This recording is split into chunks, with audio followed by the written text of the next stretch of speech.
بسم اللہ الرحمن الرحیم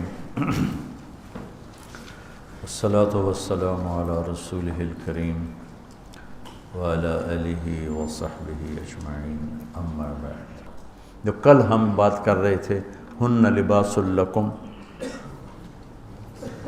انتم لباس لہن، اس پر بات چل رہی تھی۔ اعوذ باللہ من الشیطان الرجیم، بسم اللہ الرحمن الرحیم۔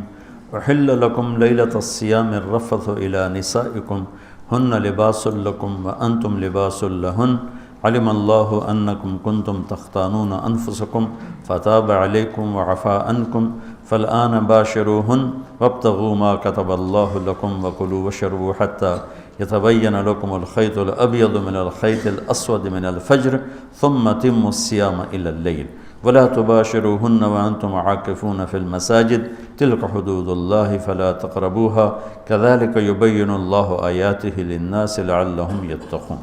یہ ساری ایک آیت ہے، اس میں سے ایک لفظ میں لے کے بات کر رہا ہوں۔ کل بات کی تھی، آج پھر اسی کو آگے چلانا ہے کہ اللہ تعالیٰ نے جتنے انسانی رشتے بنائے ہیں، ماں باپ بہن بھائی چاچے تائے دادا دادی نانا نانی ساس سسر خالہ بھانجا بھتیجا پھوپھی پھوپھا، یہ جتنے اللہ نے رشتے بنائے ہیں ان میں سب سے اہم رشتہ خامد اور بیوی ہے۔ سب سے اہم رشتہ خامد اور بیوی ہے، سب سے قریب ترین رشتہ خامد اور بیوی۔ لباس سے زیادہ کوئی چیز میرے قریب ہے؟ آپ کے قریب لباس سے زیادہ کوئی چیز قریب ہے؟ بولو۔ تو اللہ تعالیٰ کہہ رہا ہے کہ میری بیوی میرا لباس ہے، اور میری بیوی سے کہہ رہا ہے کہ تیرا خامن تیرا لباس۔ تو میں سے مراد سب شادی شدہ، جتنے شادی شدہ لوگ ہیں۔ تو میں بھی کون ہے شادی شدہ طلبہ میں؟ ماشاءاللہ کافی بابرکت مجمع ہے۔ ہاں اچھا، تو اللہ تم سے کہہ رہا ہے تمہاری بیوی تمہارا لباس ہے۔ سب سے قریب شادی کے بعد قریب ترین رشتہ لفظ لباس بتا رہا ہے بیوی ہے۔ قریب ترین رشتہ بیوی ہے، اور جو قریب ترین ہوتا ہے وہ پہلے ہوتا ہے، اس کا حق پہلے آ جاتا ہے، قریب ہو گیا۔ اور کل میں نے کہا تھا کہ لباس اور میرے درمیان کوئی چیز حائل نہیں ہے۔ اس سے میں نے وہ ایک حدیث کو اس کے ساتھ جوڑا تھا جو آپ نے حضرت فاطمہ رضی اللہ تعالیٰ عنہ سے فرمایا تھا کہ جس سے میں پسند کروں اسے تو پسند نہیں کری۔ تو وہ چپ کر کے واپس چلی گئیں اور اپنی اور بیگمات رسول سے فرمایا کہ بھائی آپ جانو اور آپ کا مسئلہ، میں اب اس میں نہیں پڑتی۔ تو یہ رشتہ سب سے قریب ہو جاتا ہے، اس سے قریب اور کوئی رشتہ نہیں ہے۔ جب یہ سب سے زیادہ قریب ہے تو اس کے حقوق بھی سب سے پہلے ہوں گے، اس کا حق بھی سب سے پہلے ہوگا، اس کا خیال بھی سب سے پہلے ہوگا۔ ہمارا جوائنٹ فیملی سسٹم ہے۔ میں کوئی بچیوں کو ساس سسر کے خلاف نہیں بھڑکا رہا، جو سسرال میں زیادتی ہو رہی ہے میں اس کے ازالہ کی کوشش کر رہا ہوں۔ آنے والی بچی اپنے ماں باپ کو چھوڑ کر آئی ہے، اب وہ اپنے خامد کے ماں باپ کو اپنا ماں باپ بنا لے تو اس کی سعادت ہے، اور بچے کے ماں باپ نے اپنی بیٹیوں کو آگے روانہ کر دیا ہے، وہ اس آنے والی بہو کو اپنی بیٹی بنا لیں تو کتنا خوبصورت ہو جائے گا یہ نظام۔ لیکن تربیت بھی نہیں ہے اور سیرت بھی سامنے نہیں ہے۔ مجھے حدیث یاد آ گئی، میرے نبی نے فرمایا یہ جو میرے انصار مدینہ ہیں، سنو بڑی عجیب حدیث ہے، یہ جو میرے انصار مدینہ ہیں یہ اتنے اچھے ہیں، ان کے گھر کسی کی بیٹی جب شادی ہو کے آتی ہے تو اسے یہ احساس ہی نہیں ہوتا میں سسرال میں ہوں یا ماں باپ کے پاس ہوں۔ یہ میں چاہتا ہوں، یہ میری تشریح میں کوئی کمی زیادتی ہو جاتی ہوگی، کوئی سائڈ زیادہ بیان ہو جاتی ہے، کوئی کم ہو جاتی ہے، لیکن میں یہ چاہتا ہوں۔ یہ حدیث مجھے اللہ نے ابھی یاد دلوائی ہے، حیات الصحابہ میں ہے، جلد اول میں ہے کہ آپ نے فرمایا کہ یہ جو میرے انصار، میں دوبارہ کہہ رہا ہوں، یہ جو میرے انصار مدینہ ہیں یہ اتنے قابل تعریف ہیں کہ ان کے گھر جب کسی کی ڈولی اترتی ہے تو اس آنے والی بچی کو یہ احساس نہیں ہوتا کہ میں اپنے گھر میں ہوں یا سسرال کے گھر میں ہوں۔ میرے عزیزو، کم از کم تم جو میری اولاد ہو، تم میری روحانی اولاد ہو، تم تو میری بات کو آگے چلاؤ کہ تم اپنے گھر کو، اپنی بیوی کو اس طرح رکھو، اپنے ماں باپ کو بھی اس پہ تیار کرو، اپنی بہنوں کو اس پہ تیار کرو۔ ایک رخ تنقید دی، اے کر دی بھائی، اے کر دی بھائی، یہ سارا یہ میرا ماحول ہے، پتہ اٹھیندی کے میں، باندھی کے میں، ٹردی کے میں، یہاں تک یہ ساری کانوں سنی باتیں۔ تو بچے کے ماں باپ کہیں ہماری بیٹیوں کی تو شادی ہو گئی، اللہ نے ہمیں بیٹی دے دی ہے، اب ہم اس کو بیٹی بنا کے رکھیں گے، اور آنے والی کہے کہ میرے ماں باپ کو تو میں نے چھوڑ دیا، اب میرے خامند کے ماں باپ میرے ماں باپ ہیں، میں نے ان کے پاؤں دھو کے پینے ہیں، تو خود اپنی خوشی سے سارے گھر کی خدمت کرے، کون روکتا ہے؟ لیکن جو ہمارا ایک جابرانہ ماحول ہے، اس نے اس رشتے کو توڑ کے رکھ دیا ہے۔ یہ جو آنے والی لڑکی ہے اس کے ذمہ ہے نسل تیار کرنا، نسل۔ میری بہو سے میری نسل چلے گی اور میں اسی پر جوتا اٹھا کے کھڑا ہوں، کتنی بڑی زیادتی۔ ماں یہ نہیں سوچتی کہ میری نسل جو چلے گی اس لڑکی سے چلے گی۔ اب ساس اگر یوں سوچے کہ میری نسل اس سے چلے گی، سسر یوں سوچے میری نسل اس سے چلے گی، خامند یوں سوچے یہ میری نسل اس سے چلے گی، خامند کی بہنیں یوں سوچیں ہمارے بھائی کی، ہمارے باپ کی نسل اس سے چلے گی، تو ہم اس کو عزت دیں، محبت دیں، پیار دیں۔ تو وہ پاگل ہے جو تمہیں کاٹ کھائے گی یا تم سے لڑے گی؟ اس کو تانے اتنے ملتے ہیں، ذلت اتنی ملتی ہے۔ اور میں نے جیسے کہا لباس سب سے قریب ہے، تو اس کے بعد بیوی کا حق سب سے پہلے آ جاتا ہے۔ ماں باپ کی طرف سے زیادتی آئے تو تمہارے ذمہ ہے اپنی بیوی کو بچاؤ، اللہ کے واسطے اپنی بیویوں کی حفاظت کرو۔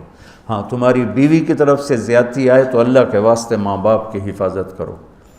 تو اس کا مطلب یہ نہیں کہ تم ڈنڈا اٹھا لو، اپنے اخلاق ایسے بناؤ، سپرنگ بن جاؤ، سپرنگ جو پریشر سے کو قبول کر کے دب کر کے نیچے چلا جاتا ہے۔ نیچے جانے میں جڑ جانے کا نظام چھپا ہوا ہے کہ جھک جاؤ، ماں باپ ناراض ہو ان کے پاؤں پکڑ لو، بیوی ناراض ہو اس کے پاؤں پکڑ لو۔ ذلت میں عزت چھپی ہوئی ہے، ساری زندگی کا تجربہ بتا رہا ہوں۔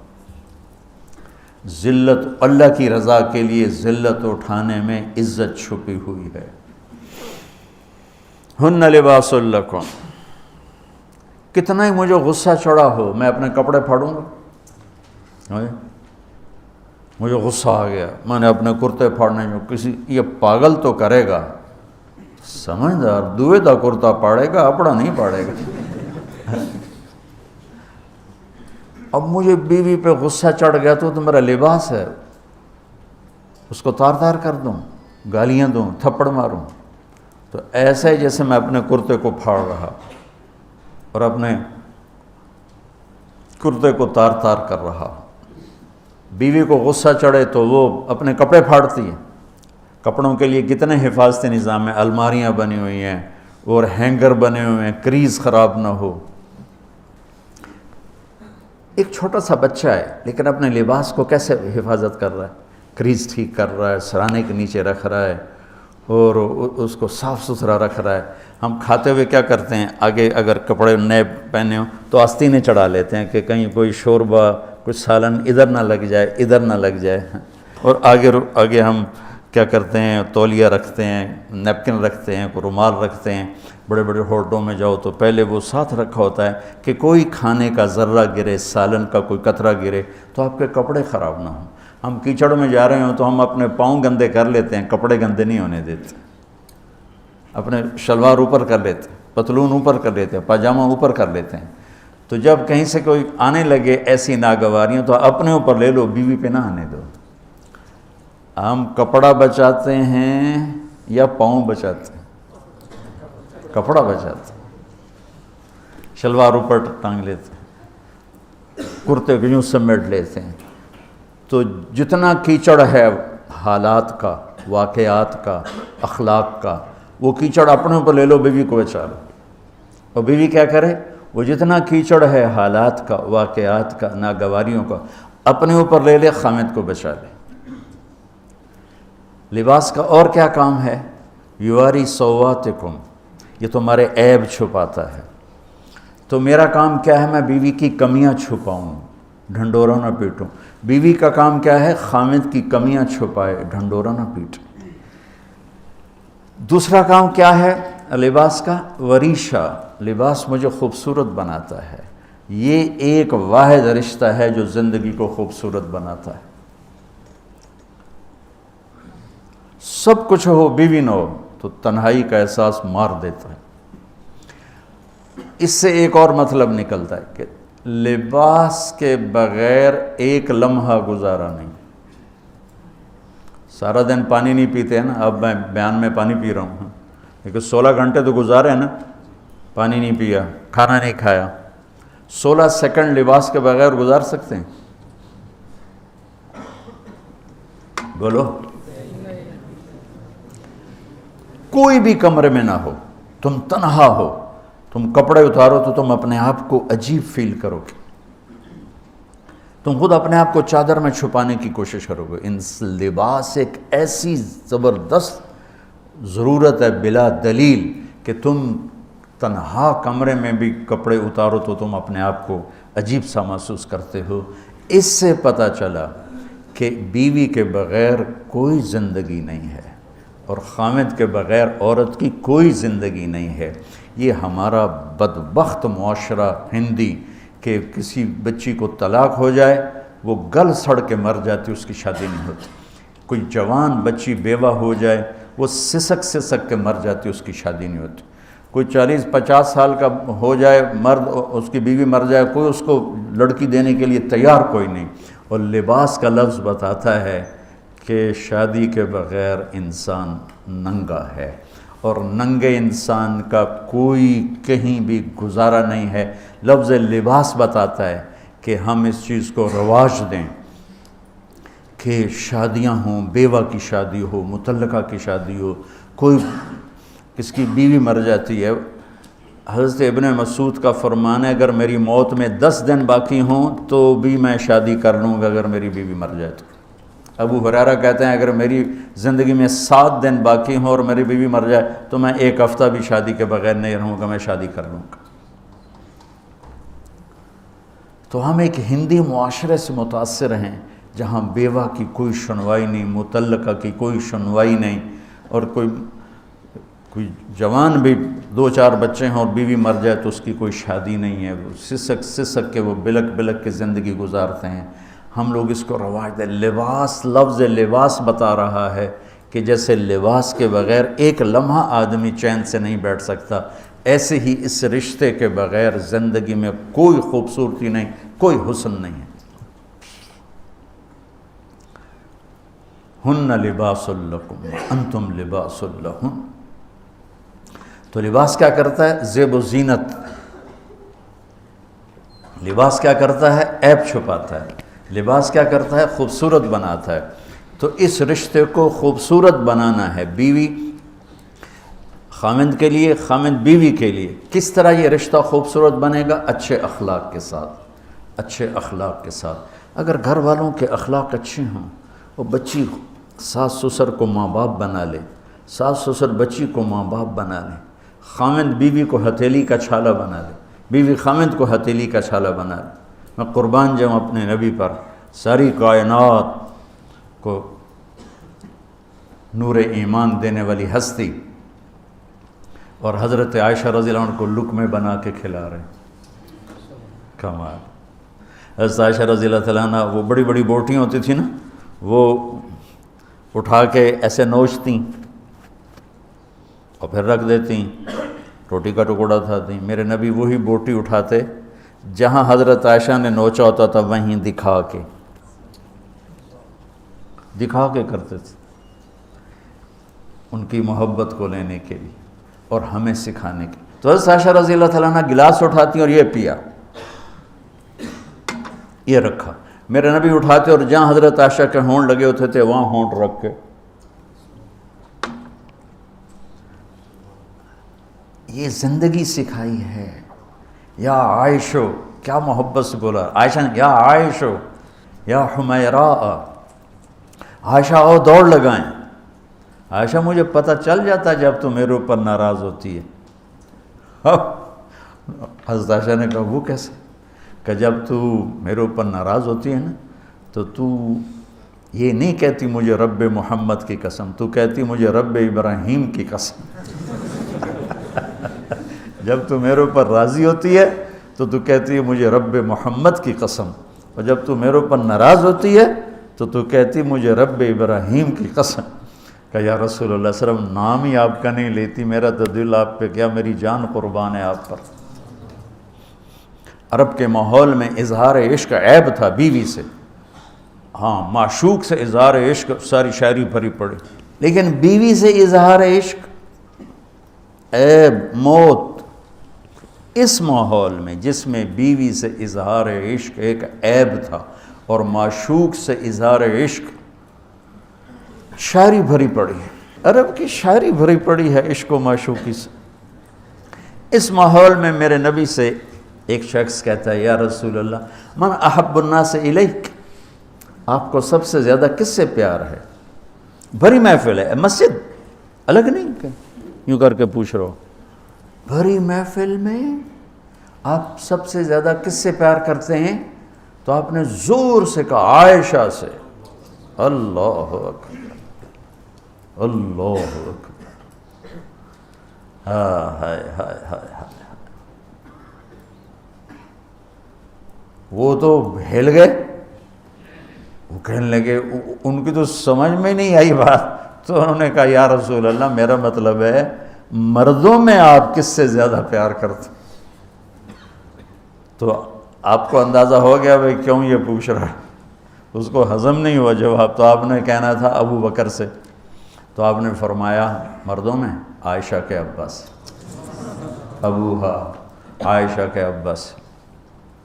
کیا زندگی سکھائی، ہن لباس لکم وانتم لباس لہن، یہ تمہارا لباس ہیں، تمہیں کتنا ہی غصہ چڑھے لباس تو نہیں پھاڑو گے، تمہیں غصہ چڑھے بیوی کو بے عزت نہ کرو، بیوی کو غصہ چڑھے تو کرتا پھاڑے گی، اپنا دوپٹے کو آگ میں ڈالے گی، نہیں اس کو بچائے گی، صرف پاگل یہ کام کرتا ہے۔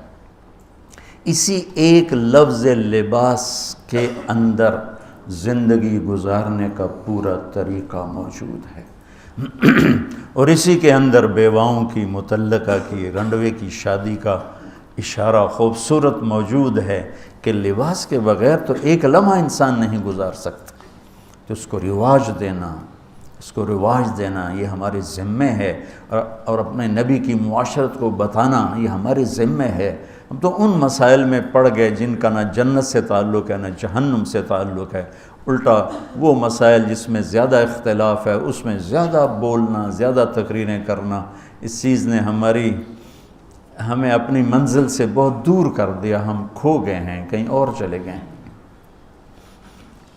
تو اس عرب کے ماحول میں میرے نبی نے لباس بنا کے دکھایا۔ صفیہ رضی اللہ تعالیٰ عنہ چھوٹے قد کی تھیں، اونٹ پہ سواری کے لیے وہ خود نہیں کر سکتی تھی، آپ نے اپنا گھٹنا آگے کر دیا، حضرت صفیہ نے آپ کے گھٹنے پر پاؤں رکھا اور اس کو زینہ بنا کے آپ نے ان کو اوپر چڑھایا، زینہ بنا کے۔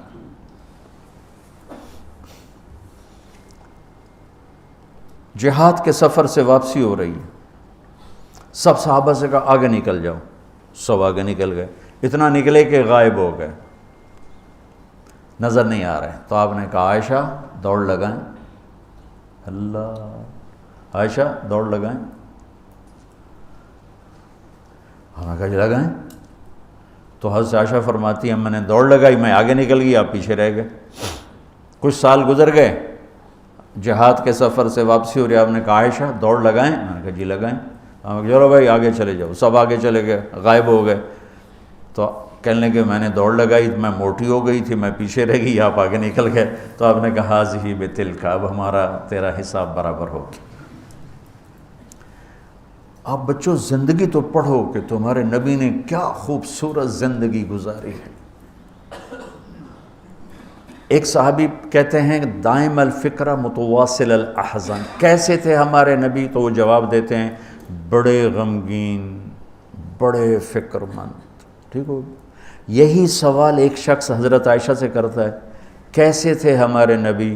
کہتی ہیں کان ضحاکا بساما، بڑے ہنسنے والے، بڑے مسکرانے والے۔ ایک کہہ رہا ہے بڑے غمگین، بڑے فکر والے، ایک کہہ رہی ہیں بڑے ہنسنے والے، بڑے مسکرانے والے۔ یہ فرق کیوں ہے؟ ایک نے دیکھا ہے مسجد کے ماحول میں، وہاں نبوت کی ذمہ داری مقدم ہے اور اس کا احساس آپ پر وزن ڈال رہا ہے۔ اما عائشہ نے دیکھا مسکراتا ہنستا، کہاں؟ گھر میں۔ گھر میں آپ مسکرانے والے ہیں، آپ ہنسنے والے ہیں، اور نبوت کی ذمہ داری ہے، درد بھی ہے، لیکن اس کو اندر چھپا لیا ہے۔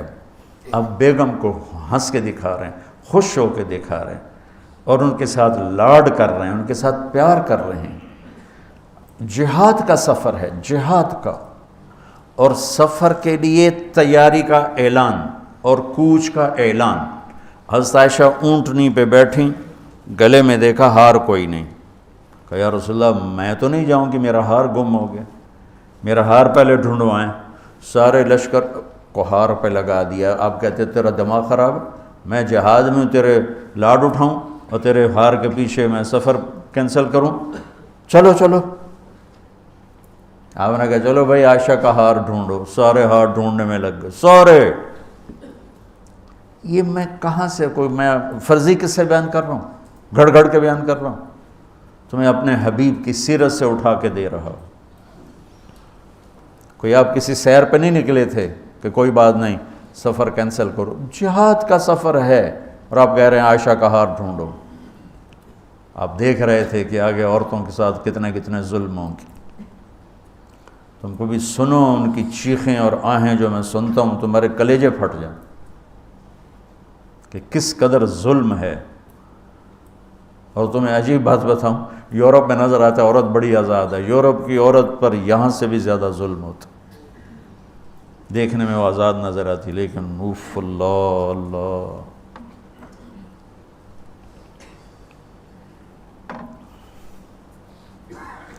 شام ہو گئی تو قافلہ رک گیا، اب تو بھائی شام ہو گئی، ہار نہیں ملا۔ مغرب عشاء کے لیے تو پانی موجود تھا۔ اب عشاء پڑھنے کے بعد پانی ختم، چونکہ خیال تھا بھائی اگلی منزل پانی ہے تو وہاں جا کے نماز پڑھیں گے، تو اب پانی کوئی نہیں ہے، اور سب نے ابو بکر صدیق رضی اللہ تعالیٰ عنہ کو تانے دینے شروع کیے، تیری بیٹی کی وجہ سے اب فجر کی نماز کا کیا بنے گا، اب تو پانی کوئی نہیں، وہ وضو کیسے کریں گے؟ تیمم کی آیت ابھی آئی نہیں ہے۔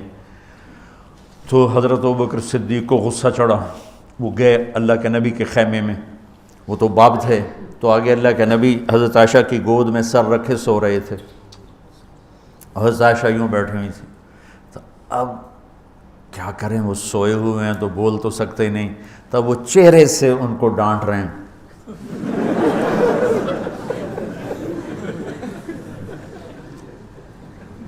اور آگے بڑھ کے انگلی یہاں ماریں، ٹک یوں، وہ کہتی میں ایسے ہو گئی تاکہ انگلی کے درد سے میں یوں نہ ہوں، کہیں اللہ کے نبی جاگ نہ پڑیں، تو ٹک ٹک ٹک ٹک، تیری وجہ سے آج سارے صحابہ تکلیف میں، اور پانی کوئی نہیں ہے، گویا چہرے سے سارا کچھ کہہ رہے ہیں، یوں کر رہے ہیں، چہرے سے سارا کچھ بتا رہے ہیں، اور غصے میں باہر آ گئے۔